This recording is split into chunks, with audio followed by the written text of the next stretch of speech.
Hey guys, I'm Trust here with Mission Forge, and today, guys, we got another video. We're back, and we're going to be doing more like a rant video, and that's going to be 6 things that blacksmiths say that annoy me.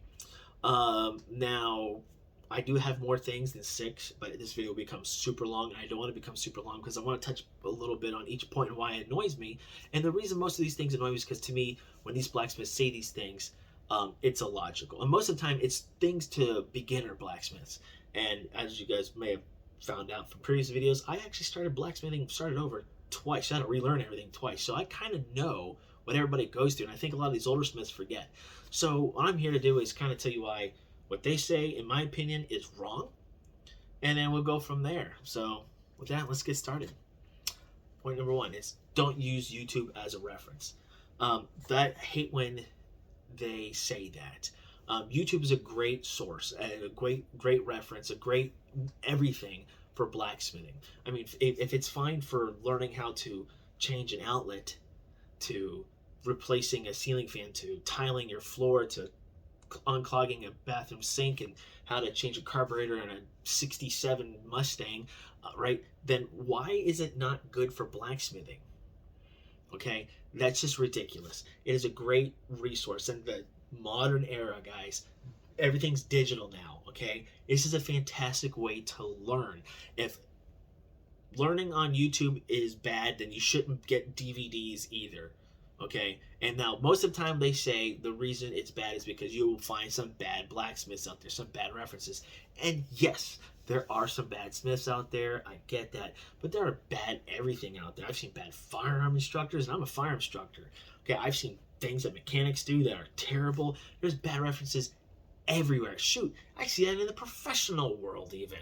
Okay, so, but with that being said, guys, it's a great resource and a great reference. Ignore those that say that it's not. Okay, a lot of times they say you need to get a book and you get a mentor. Well, back in 1870 when they started blacksmithing, all right, I'm sure their master blacksmith told them, don't get a book. You know, you won't be able to tell colors from a book, and you won't be able to tell, you know, if you're hammering correctly from a book and blah blah blah. Okay, the same crap that they're throwing to people on YouTube, okay, is the same crap that probably they heard back when they were, again, in 1870 starting to blacksmith. Okay, it's the modern day, guys. It's the modern world. Use it, learn from it. Okay, go through a bunch of different sources. You'll find that maybe one guy says they hammer this way, but you're gonna find 4 guys that say hammer this way. Which one do you think is probably more correct? Okay, just saying, it's a possibility that you know, there's a lot of good information out there, and these older guys just refuse to believe it. Number 2, take a lesson. So here's why that bothers me when people say take a lesson. So you're just starting out, you're brand new with blacksmithing, and you want to get started, and you ask, hey, what should I do? Somebody's going to say, my 2 cents is take a class. You're going to get a lot from taking a class. You know, nothing like having a guy there to show you how to properly hold a hammer and how to swing and how to do things and blah, blah, blah, blah, blah. All valid points. Classes are great. I'm not going to deny that. But I disagree with it. Because I think a lot of these folks that say take a class don't realize how far away these classes are from most people. The nearest class for me, for example, I live in Florida, is 100 miles away, and on Thursdays and Fridays, and the classes are between $200 to $400 a class, and the classes start at 4 o'clock on Thursdays and Fridays. So I gotta get out of work early, so I'm gonna lose wages there. I gotta drive roughly round trip 4 to 5 hours of driving round trip, so that's about $100 in gas, $200 for the cheapest lesson. You know, provide my own food, you know, which is fine. You know, I'm at 320 to $350 or so for a class. Now, I'm not saying this blacksmith should not get paid for their classes. You're using their resources, you're using their time. They should get paid for that, and I am not knocking that at all. You know, all that stuff costs money. But when you're first starting out, that $300 can go to some equipment and gear. You know, and that gear is going to last you a lot longer than a 4-hour class. Because here's what's going to happen. You spend that money on that class, it's going to be a while before you take another class before you get your gear. Because most people who start are on a budget.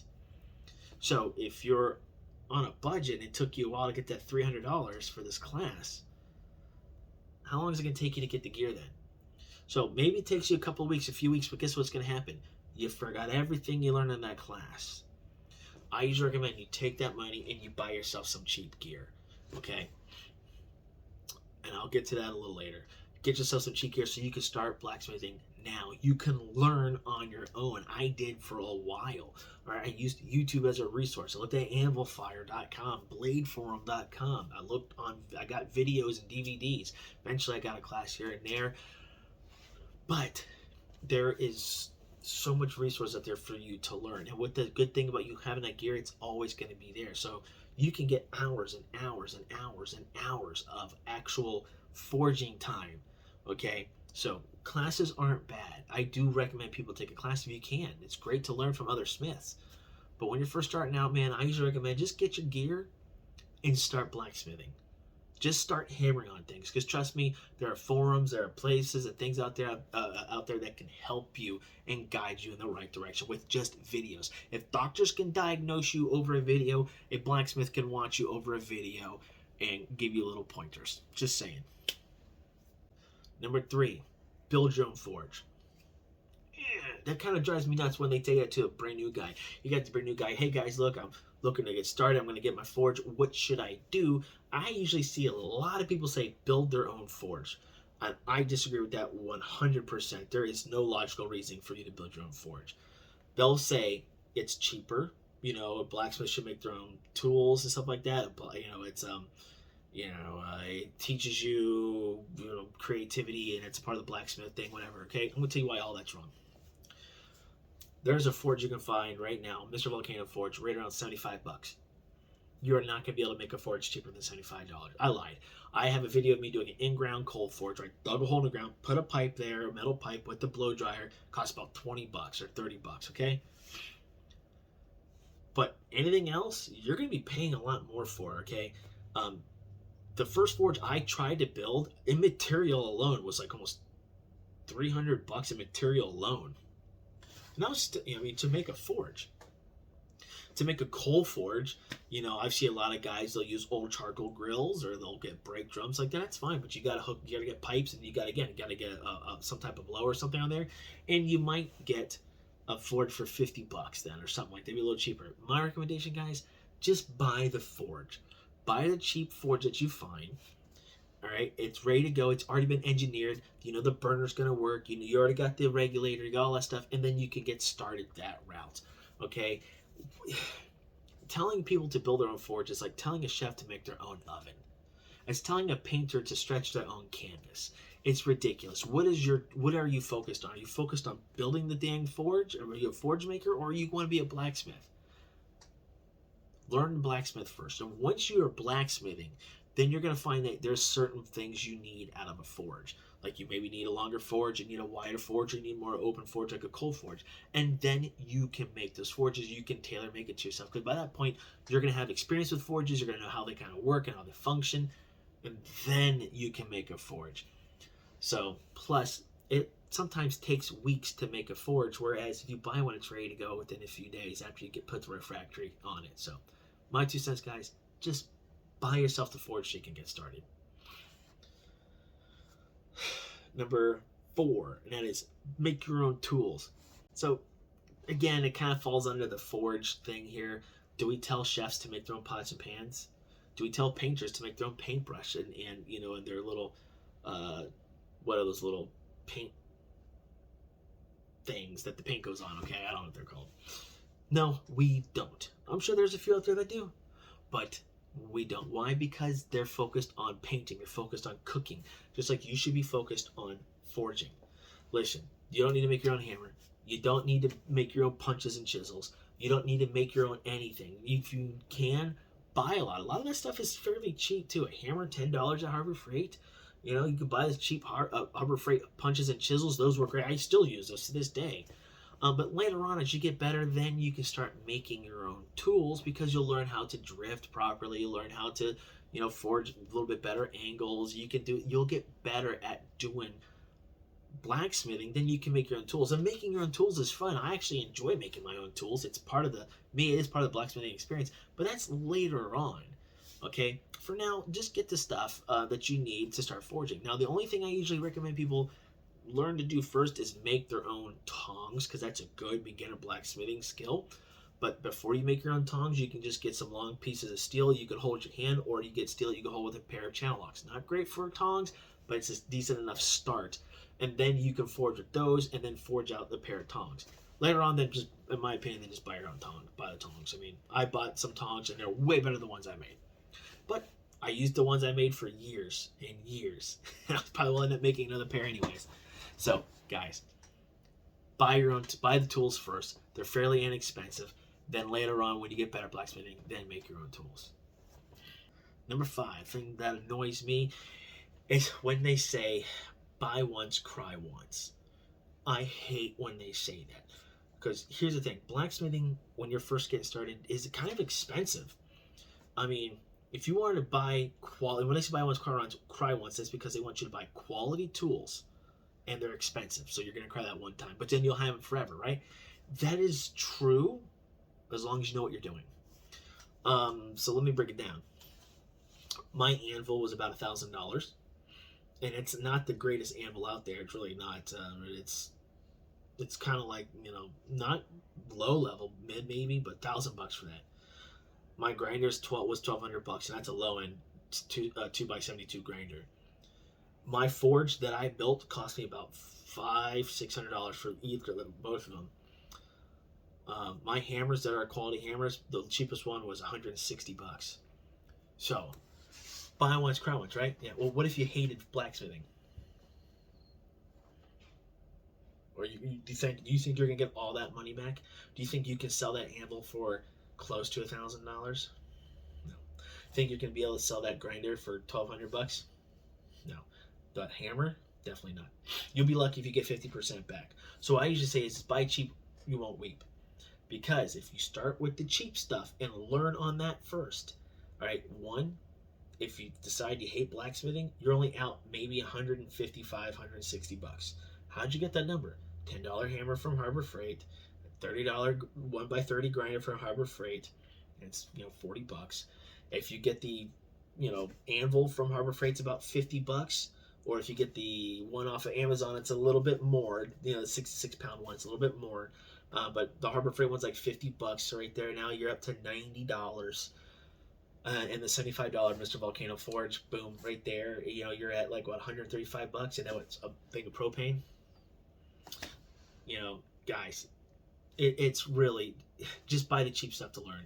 And then plus, what happens is when you're learning, even if you get that Harbor Freight anvil, what's gonna happen is if you hammer too cold, that's when you start putting the impressions and stuff inside the face of the anvil and on the hammer. What's going to teach you how to read colors? Now you need to forge hot, and that's what you're going to want to do with a good quality anvil and hammer. Now to say you're not going to put any marks in your quality anvil and hammer is bullcrap, because I have about 2 or 3 dings in my anvil because I missed. All right, now I got a ding in my anvil, the face of my anvil. Better to screw up on a low quality anvil than a high quality anvil. Okay, make all your mistakes on the cheap stuff, because if you mess that up and break it, you're not going to cry. Okay, you will on a big one. On a good quality one. Also, if you decide you hate it, even if you don't make your money back, you only lost $130 to $150, whereas maybe you've lost $2,000-$3,000 in high quality. So buy cheap, you won't weep. But once you get better at blacksmithing, and once you're now really more efficient at blacksmithing, you're wanting to step up your game, then get yourself the quality tools. That's when you get the quality tools. Okay. Number 6. That's buy known steel. Okay, so here's why that bothers me. Buy known steel. You're brand new. You're just starting out. Okay, and the lies I hear is that known steel is cheaper in the long run. You know how to heat treat known steel and blah blah blah. Now, yes, when you're becoming a professional blacksmith or you wanting to sell knives, yes, you need known steel is the route to go. But when you're learning, no, that's BS, because you're not buying just one piece of steel. Because the cheapest piece of steel I found was about $10. It's like $10.80. It's a foot long by an inch wide, and you can't forge it. It's supposed to be stock removal. To ship it, the cheapest so far was $17 that I found. It's more expensive to ship that steel. But to get forging steel, stuff thick enough to forge, it was about 18 bucks, I think, for one piece of steel. You're just learning, you're just starting out. And what happens if you mess it up? Well, now you're out, what, almost 40 bucks because of the shipping for that one piece of steel. That's nonsense. Use that leaf spring, use that coil spring, use that railroad spike, use whatever steel that you found, okay? Don't be the douchebag that says, if you got known steel, we could help you. We all know what kind of steel what kind of steel leaf spring is similar to 5160.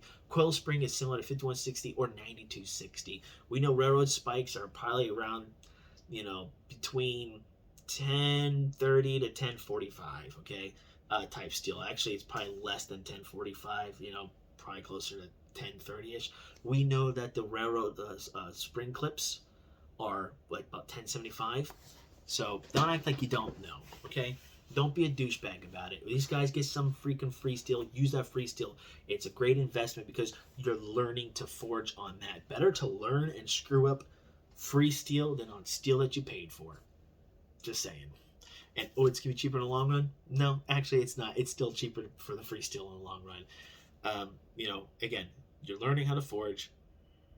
Better to mess up on free steel, and I don't think they're selling anything, so yeah, it's still cheaper. So there you have it, guys. My 6 points of things that blacksmiths say that annoy me. Now, I do have a lot more that they say that it bothers me and annoys me. That's going to be for different videos, not for this one here. But with that, guys, hopefully you found this video entertaining, educational, or whatever else. If you have, go ahead, hit that like button. Also, you got any comments or suggestions, like what do blacksmiths say that annoy you? Go ahead and leave them down below. And also don't forget to click that subscribe button and hit that bell for more notifications. With that, guys, thank you for watching, and I'll see you later.